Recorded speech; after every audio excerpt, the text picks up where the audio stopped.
I'm 31, and my life has been shaped by the rumble of engines and the smell of grease. My identity was molded in the core of our family's auto shop, a legacy I believed was destined to be mine. But a crushing betrayal forced me to rebuild myself from scratch, shattering everything I held dear. This is a long story, but if you stick with me, you'll see how I went from being the family's cornerstone to orchestrating their financial downfall. Sometimes, revenge isn't about evening the score. It's about exposing the true price of disloyalty. My tale begins at Thunder Autos, the custom car shop my grandfather established in 1987. This wasn't your typical repair garage. We focused on high-performance builds, race cars, engine swaps, and custom fabrication that transformed vehicles into works of art, blending speed and elegance. Growing up, that shop was my haven. From the time I could walk, Dad brought me to the shop every weekend, teaching me the difference between a socket wrench and a torque wrench, decoding engine diagnostics, and explaining why certain metals were ideal for specific tasks. While other kids watched cartoons, I was learning to diagnose engine problems by their sounds and perfecting the art of tightening bolts with precision. By age 12, I could solve mechanical issues faster than veteran technicians. By 16, I was rebuilding engines that left seasoned mechanics stunned. This wasn't exploitation. I loved every moment. Cars were my passion, a puzzle I could master when schoolwork felt meaningless.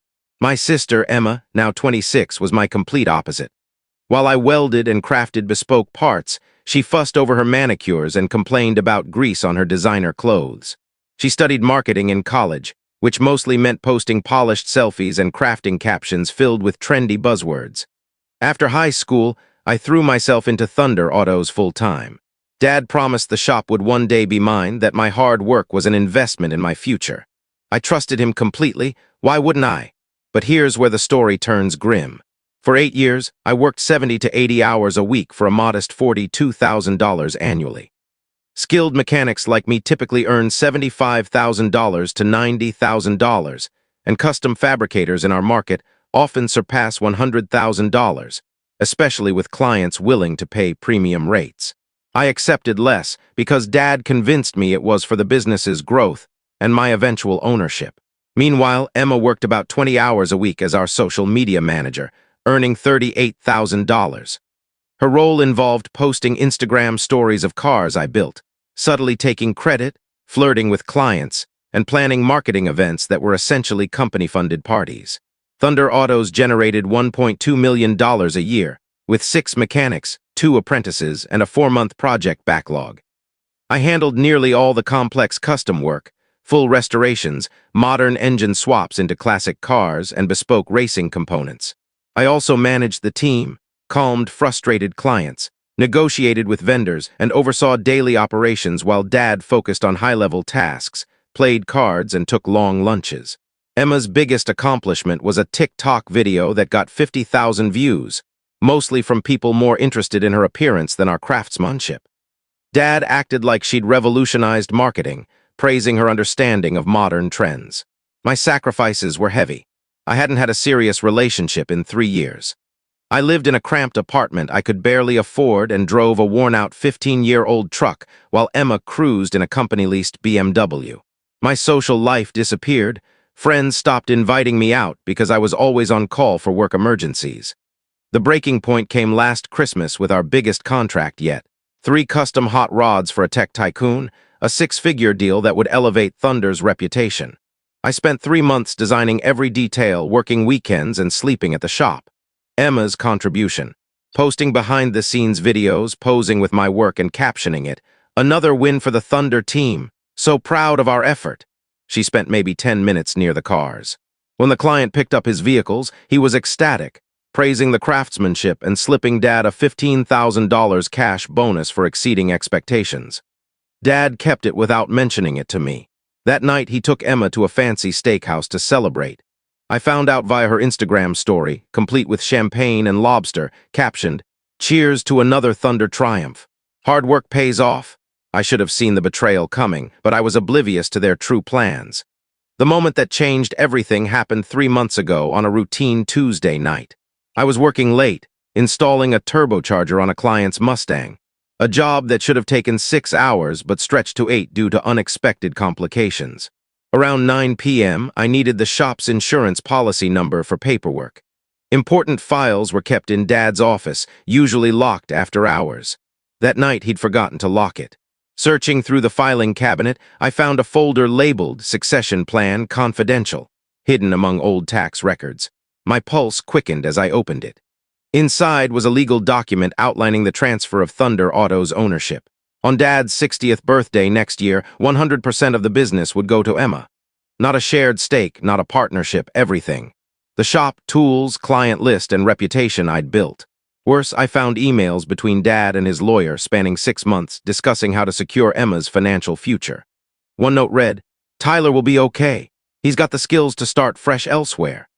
A section titled Staff Transition Plan outlined my termination 6 months after Emma took over, citing that my salary would be too expensive and that Emma needed to establish her authority without my presence. They weren't just cutting me out of ownership. They planned to erase me from the business I'd built. I sat in Dad's office until 3 a.m., rereading the documents, my hands shaking. 8 years of grueling work, missed holidays, and sacrificed relationships were for nothing. They were stealing my identity, Tyler from Thunder Autos. Every major build, every client relationship, every innovation was mine, yet they planned to discard me. I photographed every document, returned the folder, and drove home in a fog, my world shattered. For 2 days, I didn't sleep.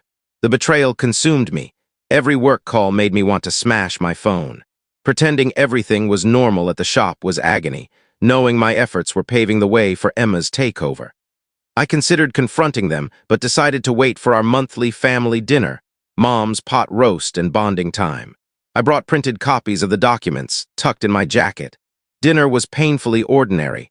Dad rambled about a vintage Corvette he wanted to bid on. Emma showed off photos from a business trip to Miami, clearly a company-funded vacation. Mom gushed about their upcoming Bahamas cruise for Dad's birthday. I sat there, knowing they were plotting to upend my life. After Mom served her apple pie, I placed the documents on the table. "Found something in your office, Dad," I said, voice calm. The room went still. Dad paled, Mom gasped, and Emma's eyes narrowed, calculating. "What were you doing in my office?" Dad barked, avoiding the issue. "Needed the insurance number for a client. Found this instead." I pointed to the succession plan. "Care to explain why I'm learning about your retirement and the business transfer from hidden documents?" Silence. Mom sobbed quietly. Dad avoided my eyes. Emma rolled hers as if I were the problem. "Tyler, it's just business," Dad finally said. "Emma needs stability. You've got skills to start your own shop." "Skills I honed here," I shot back. "Building a business you're handing to someone who can't tell a carburetor from an alternator." "I know more than you think," Emma snapped. "I handle marketing, client relations, growth strategies. You just tinker with cars." "Tinker?" I laughed. "I've designed 80% of every custom project for 5 years. You can't even change a tire." "Tyler, don't speak to your sister like that," Mom cried. "Your sister who's set to inherit everything I built and fire me 6 months later." The silence confirmed they all knew. "It's not personal," Dad muttered. "Emma needs to lead without confusion." "Confusion?" I stood, staring at them. "What's confusing is pretending this is strategy when you're stealing my life's work." "You're being dramatic," Emma said coldly. "It's Dad's business. He can do what he wants." "You're right," I replied, "and I don't owe it anything anymore." I walked out, never returning for another family dinner. After that, I entered a strategic planning phase. I refused to let anger drive me. For 4 weeks, I acted normal at work while preparing my exit. I documented every build I designed, every client testimonial praising my work, every process I'd streamlined. I compiled a portfolio proving Thunder's success was built on my expertise. I reached out to vendors and subcontractors, friends I'd worked with for years. When I hinted at starting my own shop, their support was immediate. "Tyler, you've got my business if you go solo," said our engine supplier. "You're the only one at Thunder who gets it," our paint guy echoed. "I've been waiting for you to branch out. You're the real deal?" My ace in the hole was Ethan Reed, owner of Reed Customs, a rival shop 30 miles away. We'd collaborated on projects and he'd tried recruiting me for years. Over lunch, I shared the betrayal. "That's harsh even for family," Ethan said.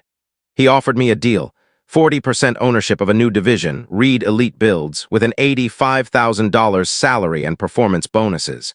"We'll hold off announcing the division," he added. "When you're ready, we'll launch with a campaign showcasing your work. Your reputation will pull their clients." I also contacted Ryan Kessler, the tech tycoon whose hot rods I'd built. He was excited about me going independent. "Tyler, you're a wizard with cars. My network will follow you." By month's end, I had a new job, client commitments, and a plan to cripple Thunder's custom business. I chose a Friday at 4 p.m. to resign with Emma out and Dad in his office. I handed him my letter. "Effective immediately, I'm resigning." He stared, confused. "You can't quit. We've got major projects." "You'll manage." "Or Emma will. She's the future owner." His face cycled through emotions, shock, anger, panic. "You're being irrational," he said. "We can rethink the succession plan, make you a partner." Now, after planning to fire me. "I'm done." I cleaned out my tools and left. My phone exploded. Dad, Mom, even Emma called. I ignored them. The weekend was chaos. Without me, major projects stalled. Dad tried reassigning work, but no one could handle custom fabrication. Carlos, a mechanic, called Saturday. "It's a disaster. Your dad's rescheduling clients and Emma showed up, took photos, then bylaid." Monday, Dad showed up at my apartment at 6 a.m., exhausted. "Come back, we'll make you a partner 50-50 with Emma." "Now, after Emma proved she can't handle one day," I said. "She's learning," he pleaded. "Learning what? How to hold a wrench?" I shook my head. "Oh, and Reed Customs is launching a custom division next week. Guess who's leading it?" His face fell. He knew what it meant. "At Reed Elite Builds," I flourished. "Ethan gave me top-tier tools, creative control, and a real budget." Meanwhile, Thunder collapsed. Carlos kept me updated. Week 1, Emma botched client consultations, quoting a suspension rebuild at 4 hours. Week 2, she promised a supercharger build would add 300, maybe 400 horsepower, panicking when the client demanded guarantees. Week 3, a major client bylaid after Emma showed up to a meeting in party attire, taking selfies. Week 4, another client threatened a refund over unmet promises. When Reed Elite Builds launched, we showcased my portfolio, avoiding Thunder's copyrighted material but making my role clear. 6 of Thunder's top clients called within 48 hours, bringing $75,000 plus projects. Dad called desperate. "You're destroying us." "I'm just giving clients quality work," I said. "You lost them when Emma dismissed their projects." 2 weeks later, Emma's mismanagement peaked.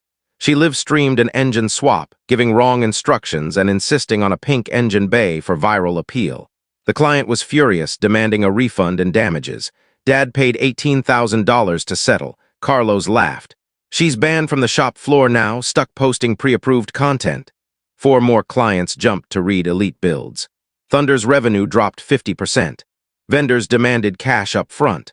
The final blow came when Emma, desperate to save the business, spent $25,000 on an influencer campaign. They rented exotic cars, hired models, and produced a video of Emma rebuilding an engine in designer clothes. The car community mocked it, calling Thunder a joke shop. An automotive blogger exposed Emma's false claims, proving I'd done the work she took credit for. The article went viral, turning Thunder into a punchline. Within weeks, Thunder was bankrupt. They laid off 4 mechanics, couldn't pay vendors, and lost all major clients. Dad called begging, "Please, Tyler, we're losing everything. Come back. You can have full ownership." "I'm sorry, Dad, but that's not my problem anymore," I said. "Emma's your leader now." So what are your thoughts on this story? Do you agree with what happened, or do you see it differently? Let us know your opinion in the comments. We'd love to hear from you. And if you enjoyed the video, make sure to give it a like, subscribe to the channel, and hit the bell icon so you don't miss any of our upcoming stories. See you in the next one.